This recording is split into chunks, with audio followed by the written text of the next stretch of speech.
Um cenário de cartão postal. Águas cristalinas, o som da natureza ao redor, boa comida e conversas descontraídas. Bem-vindo a mais uma expedição de pesca na Patagônia Argentina. Prepare-se, porque essa aventura promete.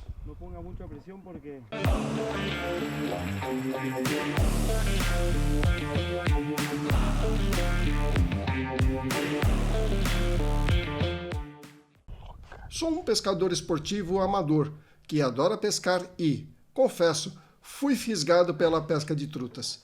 Nesta viagem, eu queria mais do que apenas pescar. Eu queria viver, experimentar e aprender.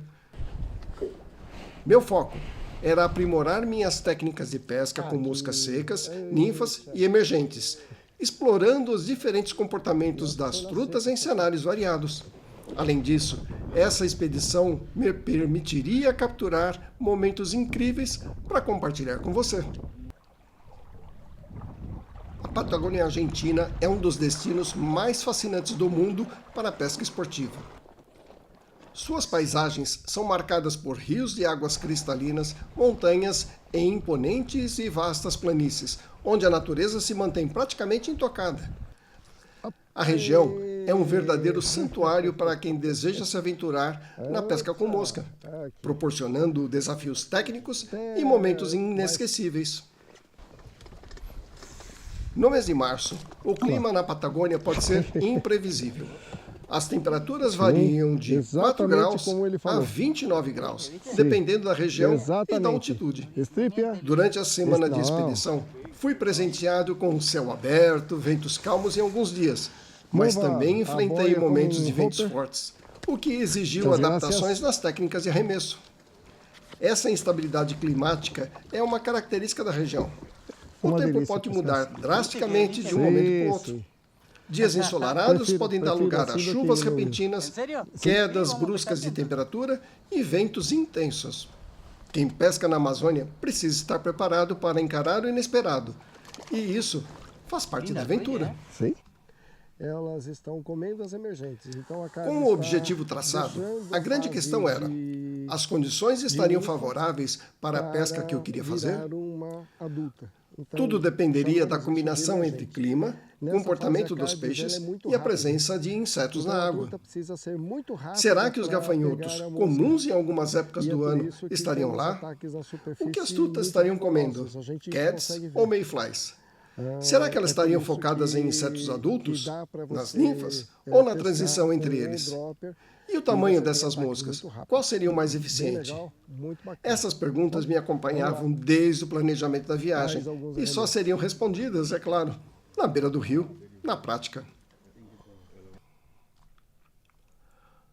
O nome Futaleufu é derivado da língua mapuche e significa Rio Grande, refletindo sua importância e magnitude na região. O rio Futaleufu tem suas nascentes no Parque Nacional Los Alerces, na província de Chubut, Argentina.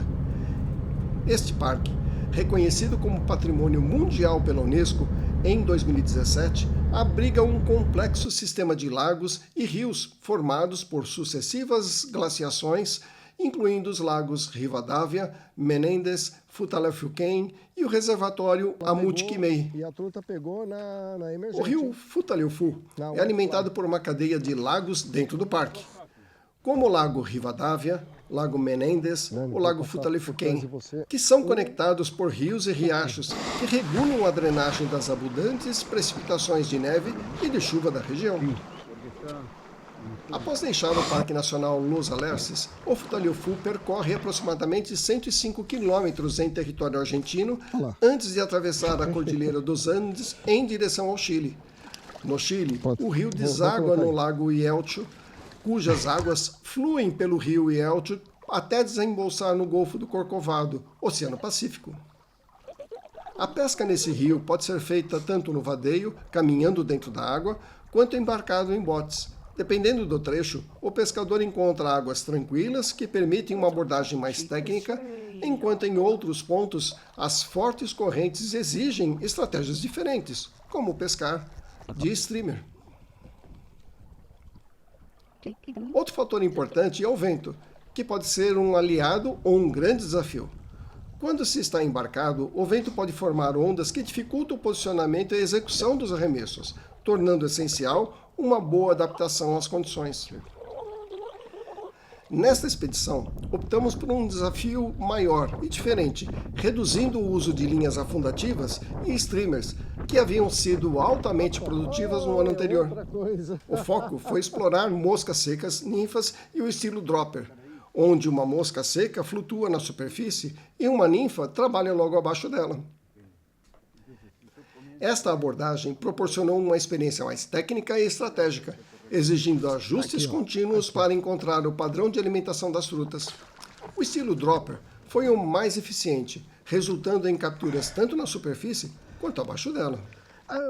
Em alguns momentos, observamos a transição das CADs para o estágio adulto, o que nos levou a utilizar CADs na superfície e diversas ninfas abaixo, simulando o ciclo natural desses insetos, tornando a apresentação mais realista. O principal desafio foi encontrar a melhor combinação de técnicas para a pesca no estilo dropper. A técnica exigia um controle preciso da deriva morta e, ao mesmo tempo, toques sutis para gerar movimento na ninfa e atrair as frutas. Outro grande obstáculo foi a interferência do vento forte. Com rajadas intensas, tudo precisava ser ajustado. O posicionamento do barco para garantir a melhor abordagem nos pontos estratégicos, o arremesso adaptado para cortar o vento e manter a precisão, o posicionamento da linha na água garantindo uma deriva eficiente e natural. Cada captura bem-sucedida nesses cenários desafiadores tornava a experiência ainda mais recompensadora. À medida que ganhávamos confiança na técnica, a grande expectativa era em qual das moscas a truta atacaria primeiro. Na superfície, na mosca seca, ou abaixo, na ninfa. Cada ataque e cada captura era uma explosão de adrenalina. Em um determinado trecho do rio, realizamos uma pescaria de vadeio, caminhando dentro da água, e foi um momento especial, com várias investidas e capturas, tanto na seca quanto nas ninfas. Nada supera a emoção de ver uma truta atacando uma mosca bem apresentada, seja na superfície ou abaixo dela. La seca. O rio Futaleufú se mostrou incrivelmente versátil, oferecendo uma variedade de cenários para a pesca. Suas águas abrigam tanto trutas arco-íris quanto trutas marrons, e cada estrutura natural proporciona oportunidades únicas para capturas, tais como pescaria embarcada ou no vadeio, permitindo explorar diferentes abordagens. Diversidade das estruturas, com destaque para bolsões de algas que se mostraram extremamente produtivos. Margens ricas em vegetação e praias naturais, ideais para pausas e refeições, muitas vezes protegidas dos ventos. Esse rio exige adaptação constante, e cada dia de pesca traz novos desafios e aprendizados. Ele reafirma um dos grandes ensinamentos da pesca esportiva: observar, entender e se ajustar sempre para fazer a diferença. O Parque Nacional Los Alerces, localizado na província de Chubut, na Patagônia Argentina, é uma das áreas naturais mais impressionantes do país. Criado em 1937, o parque protege uma vasta extensão de florestas, montanhas e lagos de origem glacial, sendo o lar de algumas das águas mais puras do mundo. Em 2017, o parque foi reconhecido como Patrimônio Mundial da Unesco, devido à sua biodiversidade e à presença das lendárias árvores alerces, que podem ultrapassar 3.000 anos de idade. A beleza da região atrai turistas de diversos países que exploram a área de carro, moto e motorhomes. As possibilidades são muitas, como trilhas, navegação, camping, esportes aquáticos e, claro, a pesca esportiva. Para os pescadores, a combinação de rios cristalinos e trutas altamente seletivas torna a experiência desafiadora e recompensadora.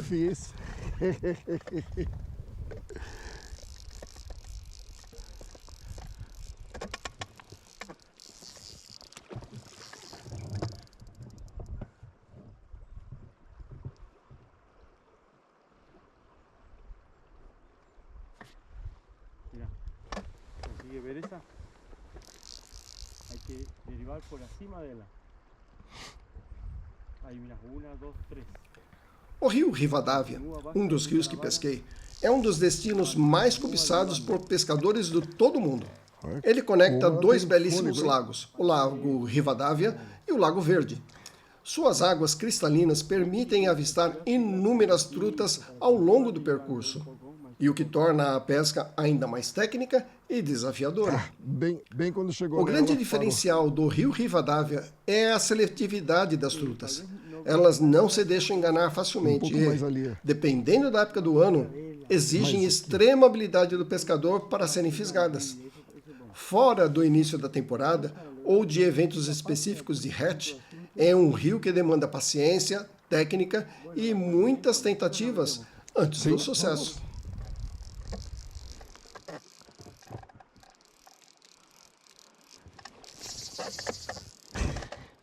Acho que ela não tá querendo. Para enfrentar esse desafio, focamos na pesca com um dropper, utilizando uma mosca seca na superfície e uma ninfa abaixo da linha d'água. Essa estratégia permitia trabalhar diferentes camadas de profundidade, aumentando as chances de acerto. Mas nada era garantido. Em muitos pontos do rio, podíamos ver trutas ativamente posicionadas, mas elas simplesmente ignoravam nossas moscas. A frustração fazia parte da pescaria. A única alternativa era testar incansavelmente diferentes padrões, tamanhos e profundidades, até encontrar o ajuste perfeito que despertasse o interesse dos peixes. Não, ainda não. Olha assim.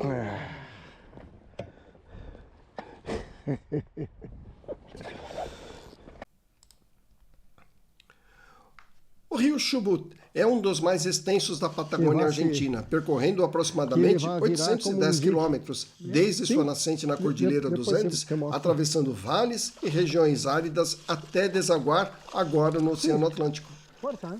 Durante os meses chuvosos, ele ganha volume e pode ser explorado com botes, fazendo uma flotada. Mas no período mais seco, como em março, seu nível baixa consideravelmente, permitindo a pesca de vadeio em vários pontos. Elas estão crescendo. O rio Gualhaina, por sua vez, é um afluente do Chubut. Ele é mais estreito e sinuoso, cortando áreas de vegetação ribeirinha densa antes de desaguar no Chubut. Em determinados períodos do ano, esse rio se torna um verdadeiro banquete para trutas, devido à grande presença de gafanhotos, os saltamontes, que caem na água e se tornam presas fáceis.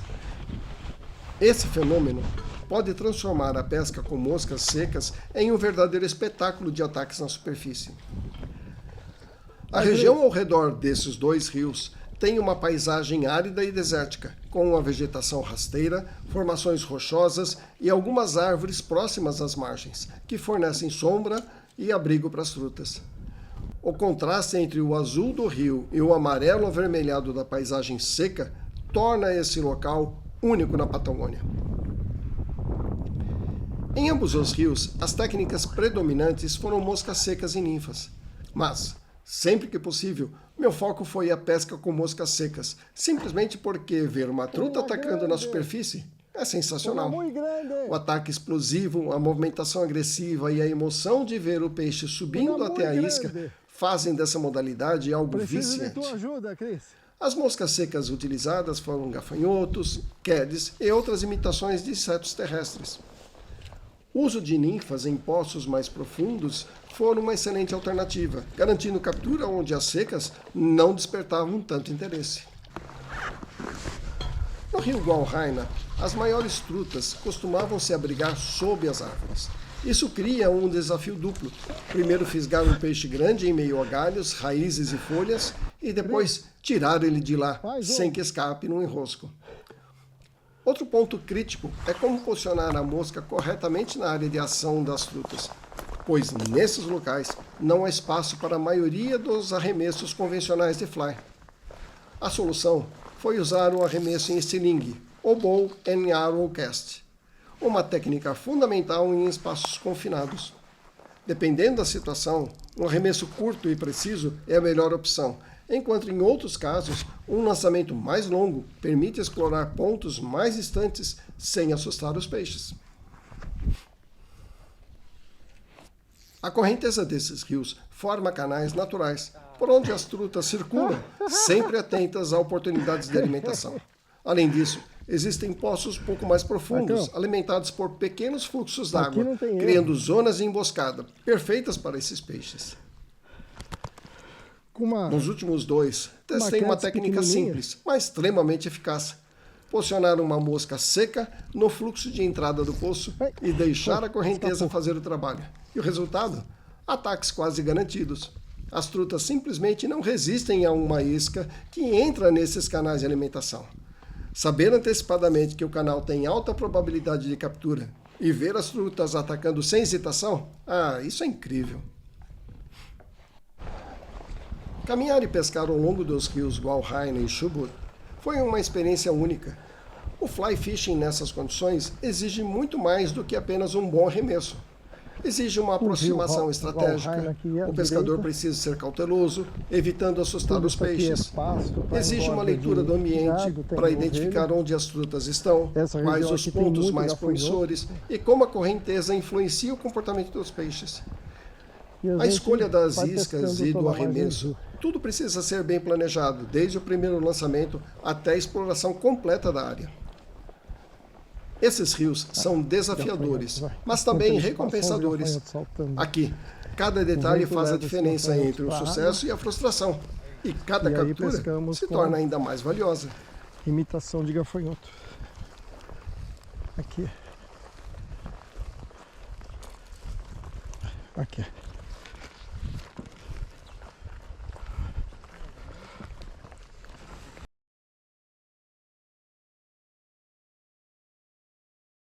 Ao longo dessa expedição, tive a oportunidade de travar grandes batalhas contra valentes trutas. Não importa o tamanho, a truta sempre luta até o fim. Desde o momento da fisgada, com investidas rápidas e saltos espetaculares, até o instante em que finalmente ela se entrega, quando não escapava no último segundo. Cada peixe capturado exigia paciência e estratégia. Algumas trutas usavam a correnteza a seu favor, tornando a briga ainda mais intensa.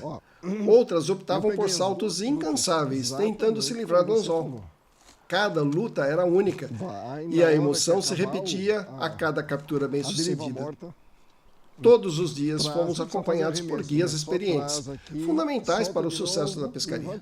Seja dentro dos botes ou no vadeio, um guia para cada 2 pescadores sempre estava por perto. Ele nos ajudava na escolha das moscas, explicando como as trutas se comportam em diferentes pontos de pesca. Nos davam liberdade para tomar decisões, mas estavam sempre disponíveis para oferecer dicas e ajustar estratégias, por exemplo.